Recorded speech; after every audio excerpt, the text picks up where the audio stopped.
हरे कृष्ण। जय राधा माधव कुंज बिहारी,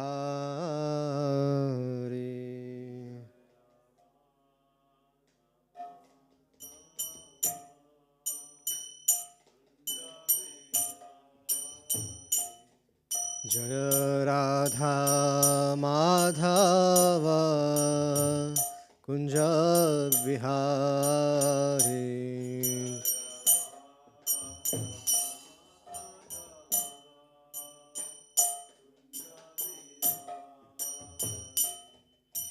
गोपी जना वल्लभ गिरिवरधारी,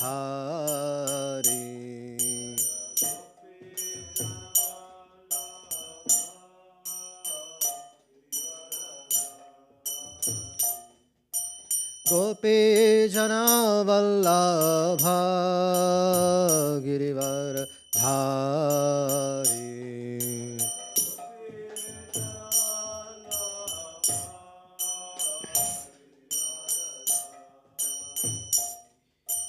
यशोदानंदन ब्रज जनरंजन,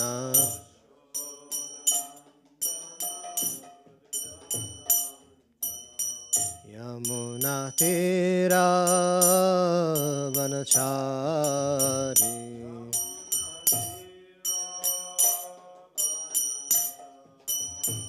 यमुना तीरा वनचारी,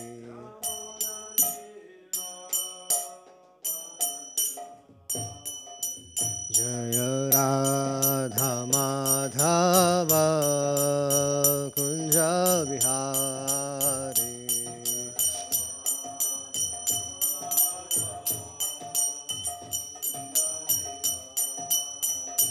जय राधा माधव कुंज बिहारी,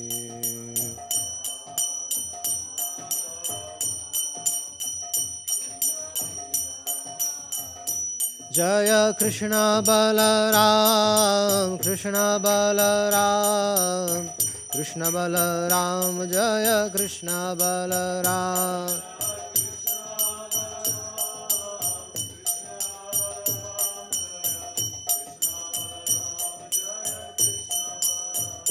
जय राधे श्याम राधे श्याम राधे श्याम, जय राधे श्याम,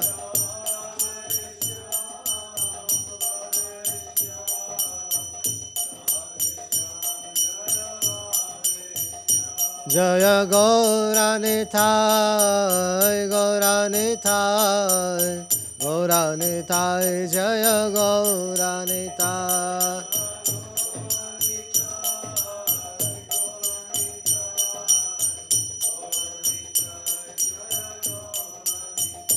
जय जय प्रभुपाद प्रभुपाद प्रभुपाद, जय जय प्रभुपाद,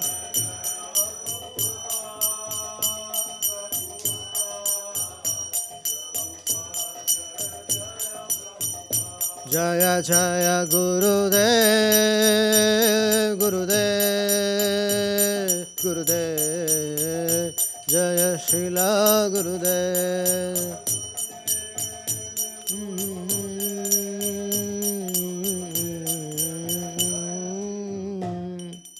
ग्रंथराज श्रीमद् भागवतम की जय। ओम नमो भगवते वासुदेवाय, ओम नमो भगवते वासुदेवाय, ओम नमो भगवते वासुदेवाय, नारायणं नमस्कृत्यं नरं चैव नरोत्तमं, देवीं सरस्वतीं व्यासं ततो जयत्मुदीरये, नश्च प्रायेषु भद्रेषु नित्यं भागवत सेवया, भगवते उत्तमश्लोकेर् भक्तिर्भवति नैष्टिकी कृष्णाय वासुदेवाय देवकी नंदनाय च नंदगोपकुमाराय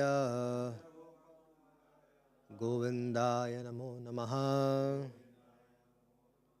जन्मादियस्य यतन्वयादितरतश्चार्तेष्वभिघ्नस्वराट् तेवये मूयन्ति यत् सूरया तेजो वारिमृदां यथा विनिमयो यत्र त्रिसर्गो मृषा धाम्ना स्वेन सदा निरस्तकुहकं सत्यं परं धीमहि धर्मा प्रोजितकैतवत्र परमो निर्मत्सराणां सतां वेद्यं वास्तमत्र वस्तु शिवदं तापोत्रयन्मूलनं श्रीमद्भागवते महामुनिकृते किं वा पररीश्वरः सद्यो हृदयवृद्धे अत्र कृतिभिः शुश्रूषुभिस्तक्षणात् निगमकल्पतरोर्गलितं फलं शुकमुखादमृतद्रं संयुतं पिबत भागवतं रसमालयं मुहुरवो रसिका भुवि भावुका।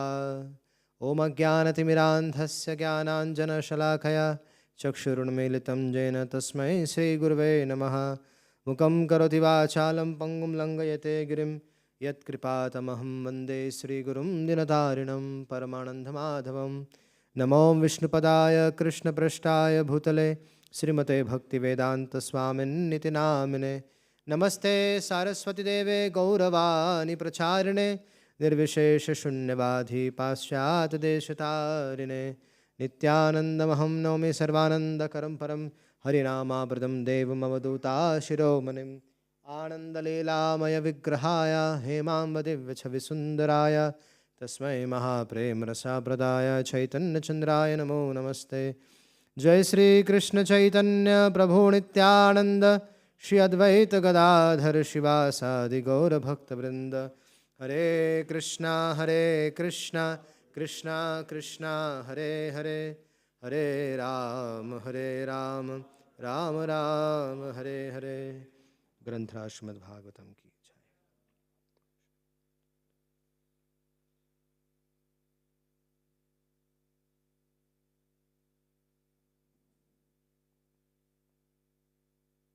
हरे Krishna.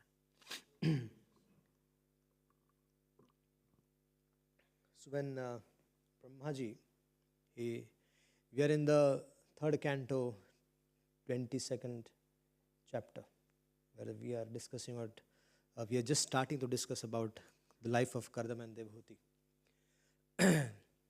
So Vidurji inquires from the Maitreya about the life of Devhuti and Kardama, and in the reply to that, Maitreya ji starts saying that Brahmaji, he requested Kardam Muni. Kardam Muni was a brahmachari, and so Lord Brahma requested him that he should get married.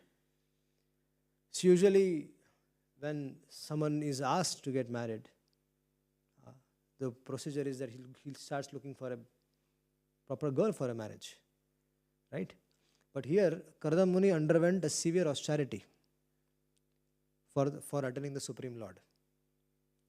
Why? Because he was thinking that getting married is a big thing. Getting married is a big thing, right? And because one has to stay with a partner for the whole life. And what if my partner is a wrong person? So my whole life is going to be miserable. So he was a God-conscious person. He was a Krishna-conscious person. So he wanted a partner who could support him in all circumstances. So instead of we looking for a proper girl for marriage, Kardam Muni thought, let me ask the Supreme Lord. So let me ask the Supreme Lord directly. And Kardam Muni, he did intense tapasya for so many thousands of years. Now this is the time of Satya Yoga. We are discussing Satya. So he performed tapasya for 10,000 years. And finally, he attained the Supreme Lord. He appeared on the Garuda and he manifested. He gave his darshan to Kardam Muni. And he was so pleased actually with Kardam Muni's devotion, his sincerity. I mean, he could have easily avoided doing this, but he did that because he was a sincere person. And the Lord was so pleased with him that when seeing Kardama Muni's devotion, the Lord started shedding tears. And that tears fell on the ground, and that became Bindu Sarovar. So Kardama Muni, he requested that, my dear Lord, he glorified the Supreme Lord's form. And he said that people attain you, people worship you to get out of the cycles of birth and death. But see, I'm a lusty person, and I'm asking you for a girl for marriage. So please forgive me for this. But what to do? I'm such conditioned soul. Please help me. So the Supreme Lord, he said, don't worry. You will become, 3 days from now, Swayamva Manu, along with his wife and so many other rishis, they will come. And Swayamva Manu will come with his daughter Devhuti. And she is a perfect match for your situation. She'll be very devoted to you. She'll serve very nicely. She'll take good care of you. And she'll not be an obstacle for your path of self-realization, but she'll be a boon to you. So Kardama Muni offered prostrated obeisances to the Lord, and the Lord disappeared from the vision. But before the Lord could actually disappear, the Lord said that, I am so pleased with you. You haven't asked this boon from me, but I am so pleased. I am so pleased with your devotional service that I want to become your son. We have seen so many personalities who have prayed to the Lord for becoming a son. But here is a Lord who wants to become Kardama Muni's son. Interesting. Huh? So, Kardama Muni, he, as per the instructions of the Lord, he waits there. And 3 days, after 3 days, as per the Lord desired, Swayambha Manu and his wife comes along with their daughter, Devahuti. And when Kardama Muni comes there, he sees, when Swayambha Manu comes there, he sees that Kardama Muni is very effulgent, very simple living. He was staying in a simple hut. Simple hut. And he was performing his morning rituals of Agnihotra and everything. And he was just relaxing. And Swayambha Manu, when he comes there, now he is coming from a very opulent family, Baba. Swayambha Manu, Sakshat Manu Maharaj. His kingdom is huge kingdom, all kinds of opulences. And here he is going to offer his daughter to a person who doesn't have a proper house to stay. But wait, you'll figure out who is more opulent. So Kardama Muni, seeing Kardama Muni relaxing, and even so Swayambha Manu, when he went and saw him, Swayambha Manu went and sat down. Sat down wherever he was. He just went and sat down, and he offered his respects to Kardama Muni. And he glorified that you are such a sadhu. You are such a great soul that the Lord inspired me that I should give I should come here and take your association. And Kardama Muni started glorifying Swayambha Manu. They're saying that Swayambha Manu, because of you, the people in this world are following the path of dharma. Otherwise, it is very, very difficult. You are guiding them actually. You are protecting all of us. And he said that, Swayambha Manu, that it is my good fortune that I am getting an opportunity to have your darshan. And Swayambha Manu also, in fact, started glorifying Kardama Muni, that Kardama Muni's personalities like you are very, very rare on the planet. Actually, sadhus are very, very rare. Sadhus, pure devotees, are very, very rare on this planet. So if one gets an opportunity to come in association of such great personalities, one should give up everything and give up all kinds of work, all kinds of responsibilities can be given up to go and associate with a saintly person like Kardama Muni. And he is saying that you are a Brahmana, we are the Kshatriyas. And the Lord has made such arrangement that the Kshatriyas and the Brahmanas, they work together for the benefit of the society and also for their own benefit. So I have a humble request to you, my dear Kardama Muni. Since I have heard that you are looking for an appropriate girl for marriage. And I understand that you haven't taken a vow of Naistik Brahmacharya. So I have a humble proposal. Here is my daughter, who is the sister of Uttanapad and Priyavrat Maharaj. Why is he mentioning Priyavrat Maharaj, Uttanapad? Because they were kings. They were great personalities. So to let Kardama Muni know that she is coming from a very highly cultured family, that's why Swayambhu Manu is introducing her as a brother, as a sister of Priyavrat Maharaj and Uttanapad. And she said that Swayambhu Manu said that Devahuti heard about your glories from Narad Muni. Devahuti heard about your glories from Narad Muni, and since the time she has heard about your glories, she was convinced that you are her husband, and she has devoted herself to you. And by the arrangement of the Lord, I am here. So kindly accept her in marriage. So Kardama Muni, seeing Devahuti, he also started glorifying Swayambhu Manu and also his daughter, that Devahuti is so glorious, that she's a chaste lady. She has not, and I am willing to accept her in marriage. It is my good fortune that I am getting an opportunity. I'm getting fortunate that I will be marrying to your daughter Devahuti. She's so beautiful and she's very chaste, and she has not given any promise to anyone before. So everything is as per what I desire, and I'm very happily willing to accept her as my wife. But I have a condition. My condition is that after giving birth to the children, I will take sannyas. And as soon as, so he made it very clear to the father-in-law that do not come later on behind me that why are you taking sannyas. As soon as I give children to your daughter, I will take sannyas. He made it very, very clear. So Swayambhu Manu then handed over Devahuti to Kardama Muni, and then he left. Now Devahuti, she was born in a diamond spoon, I'll say. And she was so opulent compared to what the situation was. But she gave up her pride, gave up her pride, gave up her ego, and she served Kardama Muni just like Bhavani served Lord Shiva. Bhavani is also coming from a very aristocratic family. But Lord Shiva, he sits under a tree. The personality who is the who is the Ishvara of this world, who is the destroyer of this whole creation, who is an Acharya of a Sampradaya, who is the greatest of all the Vaishnavas, that personality, Lord Shiva, he doesn't have a house to stay, he stays under a tree. And the daughter and the Sati, or the later on Parvati, the daughter of Himalayas, she was living in a very aristocratic life, and she agreed to serve Lord Shiva. And similarly, the comparison made here is very appropriate because Devahuti also was coming from a similar background, very rich and aristocratic life.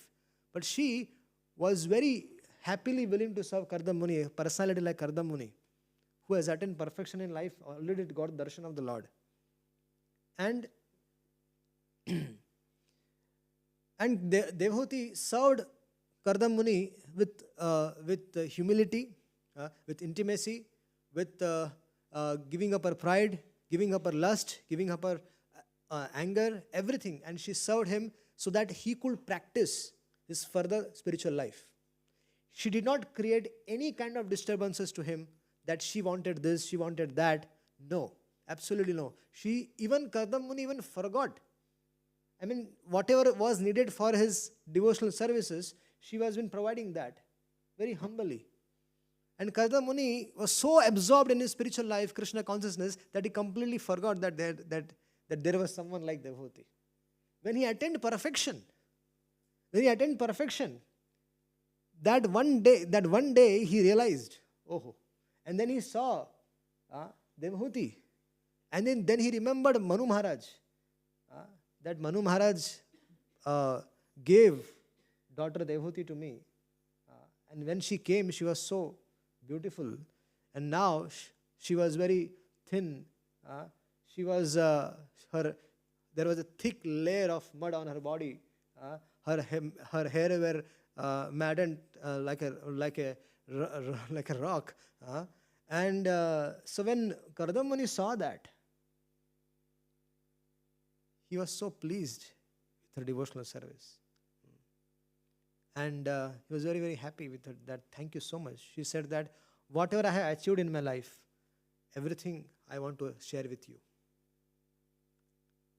But then she said that you are pleased with me, you are satisfied with me, I am happy. But I also have some desires. Can I express that? I said yes. That enough of brahmachari life. I want a grahastha ashram. Can we now begin our household life? That was the first question she asked. Can you please start our household life? After so many years of marriage. So said yes. Let's begin the show. So Kardama Muni, Devhuti had unflinching faith in the husband. He said that you are more glorious than Brahma. You are more powerful than Brahma. She had that faith. And your life is not influenced by Mahamaya. Your life is influenced by Yogamaya, Krishna's internal potency. So, Kardama Muni immediately, he manifested an aerial mansion. A huge mansion. Have you seen a mansion? A big house with lot of 5, 6, 7-storied buildings, with gardens, with pools, with everything in it. All the luxury facilities. And he manifested that in the air. But Devhuti saw that, and then Devashi looked at herself, said that I am not fit to be going on that mansion with this ugly look of mine. So then Kardama Muni, understanding the desire of his wife, Kardama Muni was very potent to understand what is going on in the mind of others. So he went and told his wife, my dear wife, please come and go and take bath in that Bindu Sarovar.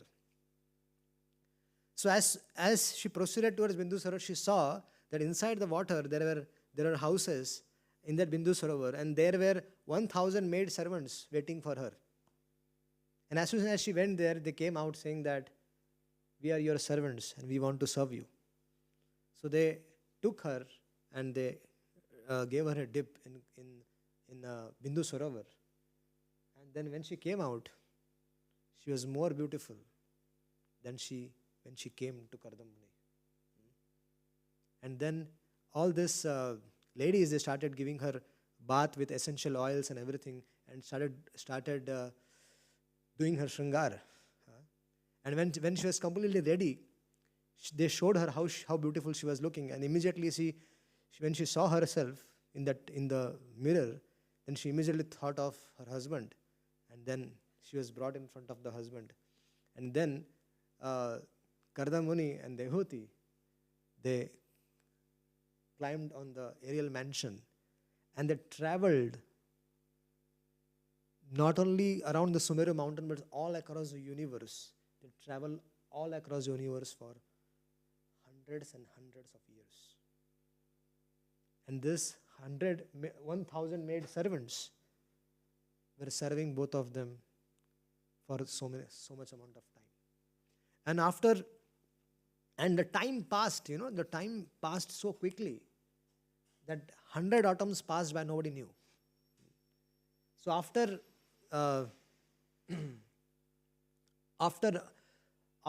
traveling all across the world, going through all the demigods' planets and everywhere, even the demigods were actually, they're envious of seeing the opulence of Kardama and Devhuti. They were thinking, oh my God, their life is more aristocratic and more luxurious than us.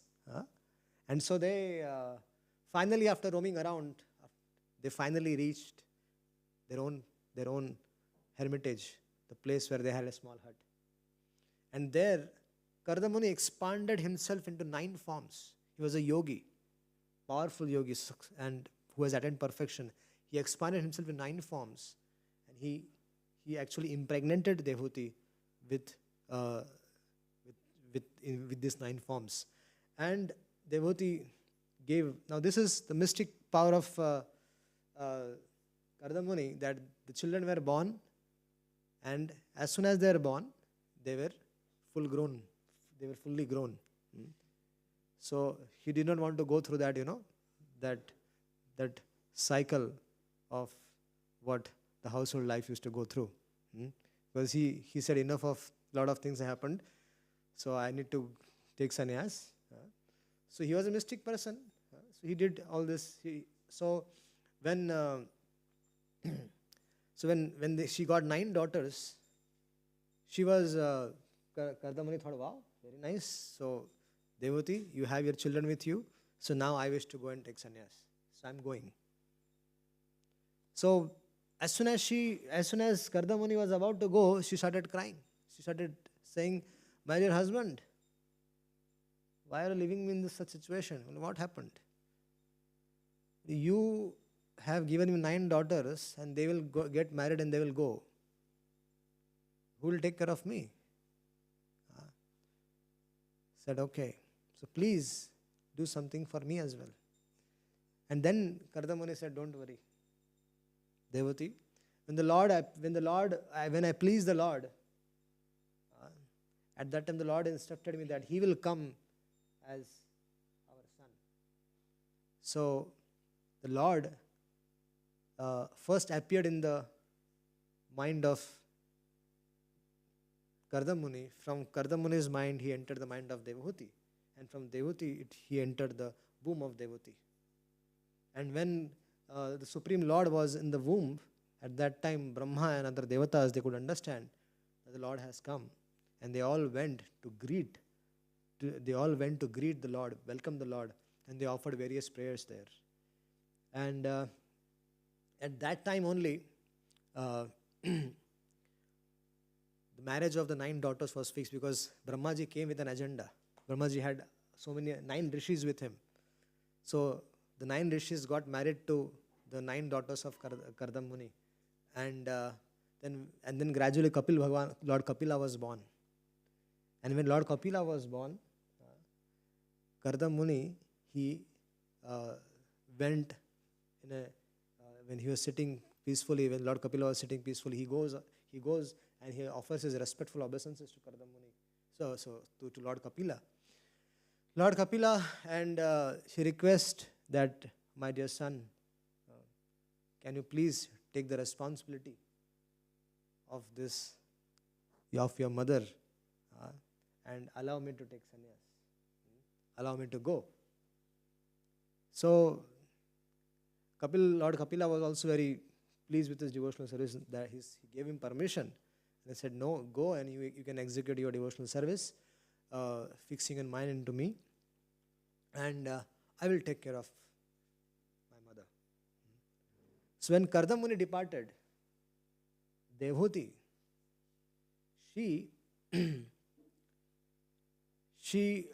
when Brahmaji came there, Brahmaji instructed Devhuti, that this Kapila Dev, Lord Kapila, who has appeared, he is going to instruct you on the glories of devotional service. He is going to help you develop detachment from the material world and help you become attached to Krishna consciousness. So don't forget to inquire from him. So when Kardamuni departed, so we will be discussing some of the teachings today. So when Kardamuni departed, Mother Devhuti, she goes and offers her respects to Kapila Muni. He says that, my dear son,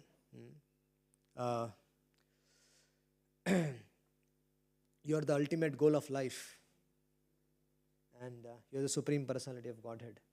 And Brahmaji told me that I should inquire from you about the goal of life. So Devhuti, she went to Kapila Muni, and she said, I am very sick. I am very sick because of the disturbance caused by material senses. For because of this sense disturbance, my Lord, I have fallen into the great ignorance. And she says that my dear Lord, your Lordship is the only means. If one wants to get out of this cycle of birth and death, we are now in a human form of life. Gradually, we are getting into old age. These are children. We were like this first before. We were like this. Then gradually, we became youth. Then we became aged. Now this is our age, and gradually we are heading towards old age. And gradually, there will be a day when we'll give up our life. We'll die. And again, as per our destiny, whatever we have did in this very birth, that will decide our destiny. If we have lived the life like a demigod, we'll get the abode of the demigods. If you lived a life of a demonic person, troubling others, then one will be suffering in hellish life. If one has performed devotional service, then he will attain perfection, he will attain the spiritual world. So, here devotee is saying that the transmigration is going on. A person goes to heavenly planets, again comes down, he goes to hellish planets, again comes up here, and then again he travels to 84 lakh species, then he gets a human form. This transmigration goes on and on and on. It is said that for a soul to come out of this 84 lakh species once, it takes 1.25 crore years. For a jivatma, when it transmigrates from all these 84 lakh species and then finally he gets human form, this whole process is 1.25 crore years. Figure it out, how valuable human form is. And so she's saying that your Lordship is the only way to get out of this darkest region of ignorance. Can you see the dark region in our lives? How valuable the human form is? And can you see what is the dark region? What is the darkest region of our life? Janma, Mrityu, Jara, Vyadhi, birth, death, old age and disease. We are now birth. We have taken birth. Now we are heading towards death. What is there in the between? Old age and disease. This is our life. So this is Janma, Mrityu, Jara, Vyadhi, Dukha, Dosha, Darshanam. So this is helping us understand the reality of the world. And if we are not performing devotional service, then the transmigration continues. Because the only way to get out of the cycle of birth and death is taking shelter of Lord Krishna. Taking shelter of Lord Sri Hari, performing devotional service. So here Devhuti, she was lamenting. Why was she lamenting? That she could not take advantage of Kardam Muni's association. She served Kardam Muni, right? But when Kardam Muni came and was very pleased with her, what she asked for? Sense gratification. She wanted to go on a honeymoon with him. So they went. Kardam Muni was fine, but Kardam Muni was not even tingely affected with the whole episode of enjoyment. That's how powerful he was. And when he left, Devhuti realized that she lost a big chance to get association from her husband. But now, here is an opportunity. So you are my transcendental eye, O Kapila Muni, by your mercy only I have attained you after many, many births. One gets an opportunity to come in association with devotees after many, many births. It is not a rare, it is a rarest of the things. Ya adyo Bhagavan pumsam Ishvaro vai Bhagavan kilaha lokasya tamasandasya chakshu surya ivoditaha. She is saying that you are the Supreme Personality of Godhead. You are the original Supreme Personality of Godhead. You are the Supreme Lord of all the living entities, and you have arisen to disseminate the rays of the sun in order to dissipate the darkness of the ignorance of the whole universe. You have come here to remove the darkness of the whole universe. That means remove the darkness in the life of the people who are living in this universe. And she's further saying that now, be pleased, my Lord, to dispel my great illusion. Please help me. Due to my false ego, I was engaged. I was engaged by your external energy, Maya. I was in illusion. And I used to consider my bodily relationship, my relationship with my husband and others as on the bodily platform. That was my problem. Please enlighten me now. Please help me. So the Devati is saying that I'm taking shelter of your lotus feet, O Kapila Bhagavan. What a fortune to have a son as the Supreme Lord. So, but still, she's not telling him that deliver me. Come on, I gave birth to you. Now do you deliver me? I don't want to hear this knowledge. Why waste time? Just deliver me. No, she's not doing that. She's becoming the disciple of her own son. Shukadeva Goswami also accepted. He became a disciple of Vedavyasji. He heard Bhagavatam from Vedavyas. Then he delivered to Parikshit Maharaj. So here she is submitting herself to Lord Kapila Dev. I have taken shelter of a lotus feet because you are the only person of whom to take shelter. No devatas. She's not taking shelter of any devatas. She's not taking shelter of Brahma, Shiva or any devatas. Why? Because she know that only the Supreme Lord can help me come out from the cycle of birth and death. Brahma's ayu is also 100 years. All the devatas also have the limited amount of time. Lord Shiva is transcendental, but other than that, everybody else is just a post. Just like we are here in the material world, we are in a job, or let's say we are in a job for a certain amount of time, so that's their job. Brahma is on a job. Devatas, Indra and all are on a job. So worshipping them is useless. Because what ultimate result will they will be able to award me? I want an ultimate goal of life. So I therefore offer my respectful obeisances to you. You are the axe which can cut the tree of material existence. What is he saying? You are that axe which can cut my sansar bandhana. You know what is sansar bandhana? Hridaya Granthi, entangled hearts. This in our heart, there is attachment to this attachment to this material world. That is called as Hridaya Granthi. Now, then further, after hearing his mother's uncontaminated desire for transcendental realization, the Lord first of all thanked her and for all her sincere questions. And he explained the path of transcendentalists. She started explaining the path of devotional service. He's saying, Yoga Adhyatmika Pumsa Mato Nishresaya Me Antyanto Paratiryatra Dukkhasya Cha Sukhasya Cha.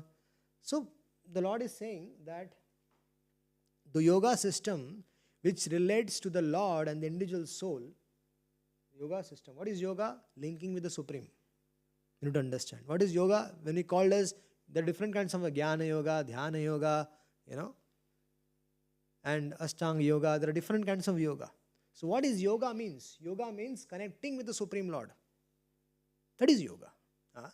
So the yoga system which relates to the Lord and the individual soul, which is meant for the ultimate benefit of the living entity and which causes detachment from the happiness and distress of the material world, is called yoga. Basically, what is yoga? Yoga means connecting with the Supreme Lord and coming out of this happiness and distress situations and transcending it and coming on the platform of devotional service. And further, Lord Kapila is saying, "Oh my pious mother, I want to explain you that ancient yoga system which I explained formerly to great sages. So I'll explain that to you." He's saying that the stage in which the consciousness of the living entity, listen carefully, the stage in which the consciousness of the living entity is attracted to the three modes of material nature is called conditional life. The stage in which the consciousness of a living entity is only thinking of the activities under the modes of material nature, ghar grahasti, thinking activities of the material world, my job, I want to get degrees, I want to earn, I want to become a millionaire, I want to buy a BMW, I want to buy a Mercedes, I want to have a house here, I want to have a house there, I want to marry a beautiful girl, the girl thing, I want to marry a beautiful husband, very, very handsome, this and that, he should have so many other things, and then I should have children, my children should have so much money, this and that. I want to attend that wedding, those wedding, I have to be with my relatives, I want to be like this, I like that. So all this consciousness, which a person has is all related to this three modes of material nature is called conditioned life. And then, but when that same consciousness is attached to Krishna, when the same consciousness is attached to Supreme Personality of Godhead, is called liberation.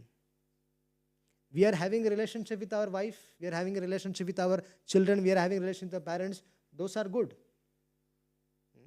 Because we have to deal, we are in this world, we have this relationship that exists. So we have to respect that.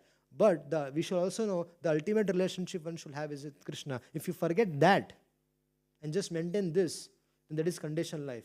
But if you accept Krishna's, we should know that Jivera Sarup Hai Krishna Nitya Das, that I am the servant of the Lord. And all this is the family of Krishna. When that consciousness is there, that is a life on the path of liberation. So, further, Kapila Dev is saying, when one is completely cleansed of the impurities of the lust and greed produced from the false identification of body as I and my bodily position as mine. Unless and until we are in the material conception. What is material conception? I and mine. Me or mera. In Hindi, me and mera. We have this conception. Everything in our consciousness, you right from you wake up till night, what is your conception? I and mine. Everything relationship is related to what will I get, what is mine. Isn't it? So Kapil Bhagwan is saying when one is completely cleansed of this impurity, considering me and mine, this all and everything, the whole world of us circles around these two things, I and mine. So Kapil Bhagwan is saying when one is cleansed of these impurities of the lust and greed, which was produced from this false identification of I and mine, then one's mind becomes purified. When one realizes that nothing belongs to me, before I came, the whole world was there.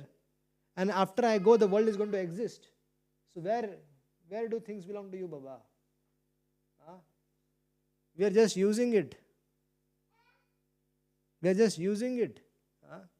Temporary bhade pe hum log. We are all renting. But we think we are the owners. Somebody owns a house.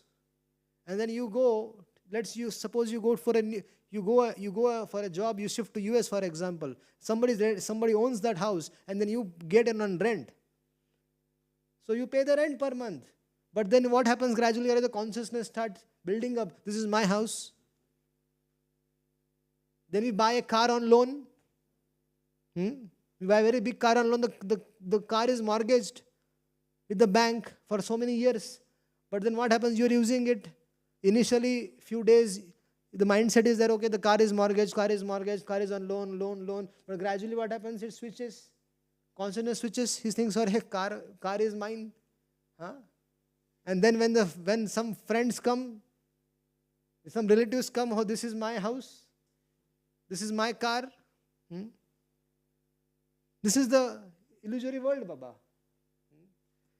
Then we spend so much money has been spent, crores of money spent on the marriages, which doesn't last. 5,000 ka khel hai. A marriage can happen in 5,000 rupees also. But people spend lakhs and lakhs and lakhs and lakhs of rupees in marriage. And after 15 days, we find that they are filing for divorce. This is the material world we are in. Where are we? Where are we living? We have to think. We have to think. We have to open our eyes to the reality of the world. We are living in illusion, big illusion. And we don't want to come to reality. We want to remain in the delusion. And that is the reason of our suffering. And that's why Bhagavad Gita, Bhagavatam, the devotees, they help us. Here Kapila Muni is helping devotee to come out of the delusion of concept of my, I and mine. He's saying that first if one becomes purified from this conception of I and mine, in that pure state, he transcends the stage of so-called material happiness and distress. When one is aware of this consciousness, when one is conscious of that this nothing belongs to me, I'm just on rent here. I'm just using these things so that I can survive. In that pure state, he transcends the stage of so-called material happiness and distress. Further, he is saying, at that time, the soul can see himself to be transcendental to material existence. We think this body is mine. We think this body is mine, but you and this body are different. Isn't it? When a person dies, what happens? The body to which, let's say, the body is still there, lying dead on the ground. Your friend's body, with whom you have been spending years.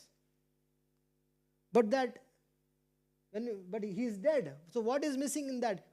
That soul is gone. Consciousness is missing. So what does that mean? That body and soul are different.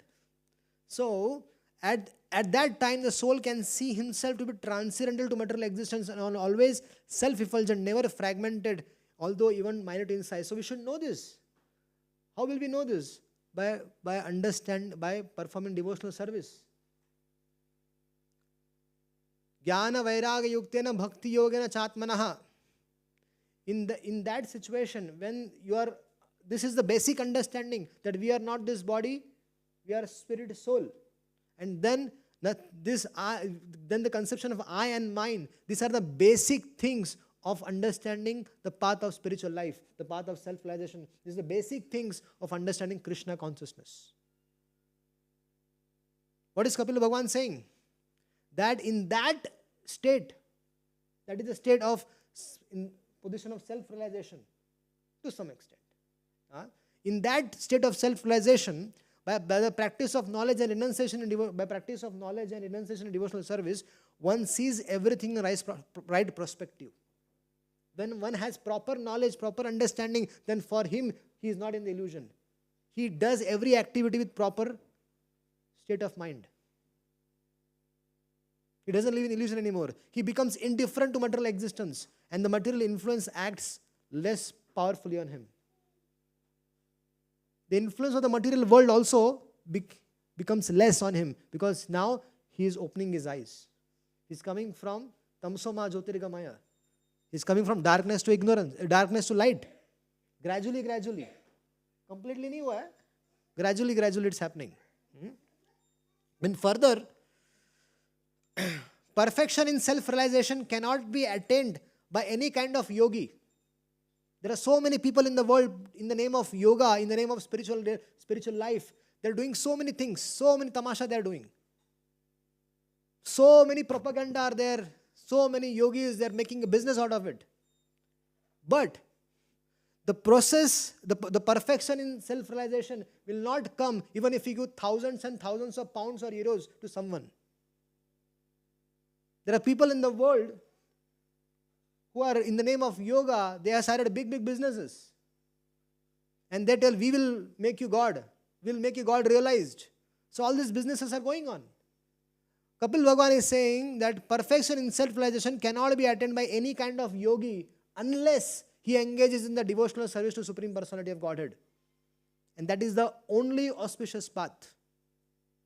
That is the only auspicious path. Baki sab pakhanda hai. It's a big hoax. All the other, if Krishna taking shelter of the Supreme Personality exclusively, if a yogi is a devotee, if he is taking shelter of the Lord, and if he is instructing people to take shelter of Lord, then he is proper. This is what happens. There are people who say, Sarva dharman parityajya mamekam saranam vraja.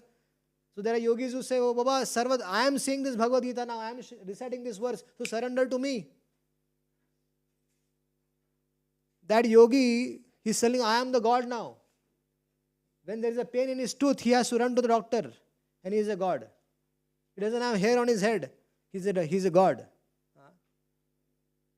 So this kind of illusion has been created by so-called people, and there are people who follow that also.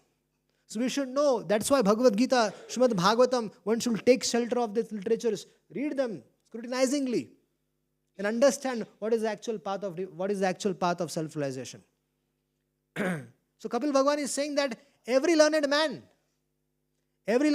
knows very well that attachment for the material is the greatest entanglement for the spirit soul. Every intelligent man knows. If you are on the path of the spiritual path, then what is the greatest entanglement is the material world. But that same attachment, if it is applied to the self-realized devotees, we are attached to this world, but the same attachment is for the devotees of the Lord, it opens the door to liberation. Now one might say, who is this devotee whom Kapila Devi is asking that we should become attached to? Titakshva karunika saharada sarvadehinam ajada shatrava shanta sadhava sadhu bhushana. Now what is the definition of a sadhu? There are so many sadhus in this world who claim to be sadhus. There is something called a genuine sadhu, and there are people who are claiming to be sadhus. But Shastra is giving the definition of what is a sadhu. What are the symptoms of a sadhu? The symptoms of a sadhu are that he is tolerant, he is merciful, he is friendly to all living entities, he has no enemies, he is peaceful, he abides by the scriptures, and all his characteristics are sublime. Shuddha Hridaya, pure unalloyed devotee, no dark spot in his life. And then he further says that such a sadhu, what does he do? You saw the symptoms. But what does he do? Such a sadhu engages in the staunch devotional service to the Lord without deviation. For the sake of the Lord, he renounces everything. For the sake of attaining the Supreme Lord, he renounces everything, all the connections for his family life, all the connections, his friends, acquaintances, everything in this world. Then, engaged, what does he do? He engages constantly in chanting and hearing about me, about the Supreme Personality of Godhead. And the sadhus do not suffer from material miseries. When they are always remembering me, thinking of me, they do not suffer from material miseries because they are always filled with the thoughts of my pastimes, my activities. So there is no suffering for such people. Because they are always thinking of me, there is no suffering for them. And, oh my mother, these are the qualities of a great devotee who are free from attachment. So Kapil Dev is saying that we should all take shelter of such sadhus and perfect our life. And then further, Lord Kapila, he further narrates the Sankhya philosophy, and then in which he explains about the fundamental principles of material nature, how understanding the material nature, and then further he instructs about execution of devotional service, and then he explains about fruitive activities, and then the movements of the living entities. So Lord Kapila has explained about when a child is in the womb of a mother, so all that exact 9 months, what happens till the child comes out, Lord Kapila has given this thousands of years before, and it's in the Bhagavatam. The scientists, they are finding things now, but everything what happens in the womb of the mother, everything is revealed. It's there in the scriptures, in the 3rd canto of Srimad Bhagavatam. And then he expresses about the entanglements in the fruitive activities, and in this way Lord Kapila explains and helps Mother Devhuti attain self-realization. So I just gave a summary of the 3rd canto. So thank you so much. If you have any questions, we can take those.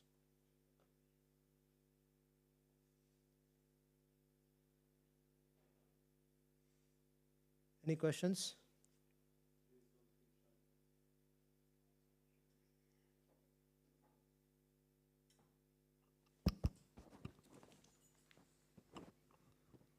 Hare Krishna, thank you for the lecture, Prabhu. I have a very simple question. My question is, do we know where the places are where Kadama Muni had his building and all that stuff? And is Kardamun is, it was in the aerial mansion. yeah, but the place, I mean, do we know? On the banks of river Saraswati, Yeah. There is a place. If you go on Google, type Bindu Sarovar, and you will find that exact place. Okay. Okay, Bindu Sarovar, because that place still exists. Okay. Thank you, Prabhu. Yes, Prabhuji. Hare Krishna Prabhu. Thank you for the interesting session. I've heard it, probably it could be wrong, that if the husband performs devotional service, 50% of his credits goes to his wife.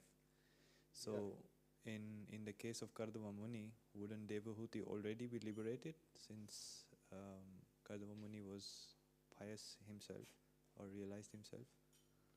That because of 50% only she was sitting in front of Lord Kapila Dev. Because of the strength of the devotional service of Kardama Muni only, she was fortunate to have Lord Kapila as her son. Okay. She should separately endeavor for self-realization? What? She should then separately endeavor for self-realization? Everybody now try to understand 50% doesn't mean that 50% or 50% goes like that, you know. It is that the wife has all the share in the husband's wealth, in the material world also. The wife has all the, if they plan to separate, then the wife has all the share in the wealth of the husband. So here the wealth of the husband is Krishna consciousness, the attachment to the Lord, right? So that is the wealth here. And so she has natural share on that, adhikar on that, because she has served her husband. So when you serve someone, when you serve a spiritual master, then naturally the wealth of the spiritual master is available to you. Here, when the wife serves the husband, then if the husband is a devotee, naturally the wealth of the husband is available to the wife as well. Okay. Hare Krishna. Okay, we will end. Thank you so much. Granthra Srimad Bhagavatam ki